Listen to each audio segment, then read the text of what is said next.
if we say that we're mostly water and that water is always moving and being replenished and being every day new humans. And I think that relationship has helped me understand like where I am in the natural world. In a lot of ways, some of my biggest issues have been like learning how to fit in and also being comfortable with being an outsider. The best thing, the most inspirational thing is that I'm not locked down to any genre or vibe or identity or way that I need to create here. And I think it's something that when cats do come here for a little bit, they go, oh wow, I can make all these different kinds of art and not have to fit into a category, a label. I'm really just looking at the water. You know, one of the biggest things about fly fishing is learning how to read the water. And learning how to read the water is being able to stay still for long enough that your eyes adjust.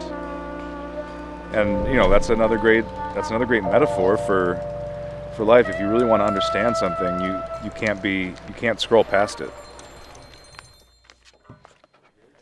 So for improvised stuff and for fleeting feeling, you know, for fleeting feeling, kind of play as is and like let it build. Cool. Right on. And just like let your imagination go. Listen in to what everyone's doing. If you feel like there's a spot for you to lead any of those sections, like kind of lean into it. Mm-hmm. If you want to lead, you got to lean. Okay. Yeah, don't mess up the improvisation.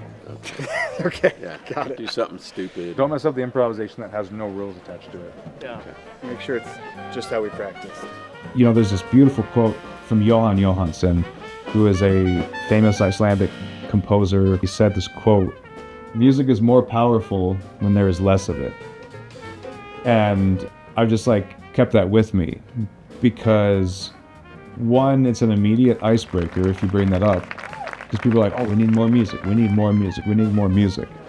And like the older I get, I'm like, do you need more music or do you need to listen to less music to understand more of it? Right now I'm back in a phase of my life where I've done a lot, and now I'm trying to scale back melodies and harmonies and rhythms.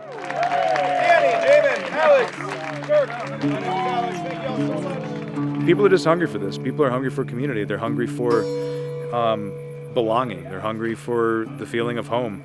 And I think for a lot of people, you know, places like this in the Black Hills that are few and far between, that really emphasize, you know, that introspection. Being able to go to sleep at night and hearing the crickets and going outside and being able to look up at the stars. You know, when I was in Chicago, you don't see stars. New York, you don't see stars.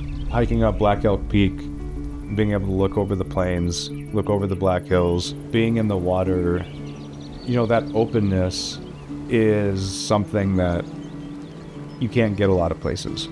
And that landscape and that ability is very inspiring. And, you know, South Dakotans believe they have an identity, but South Dakota and the Black Hills, it's like very ambiguous. And that gives me a lot of space as an artist to create my own vibe every day.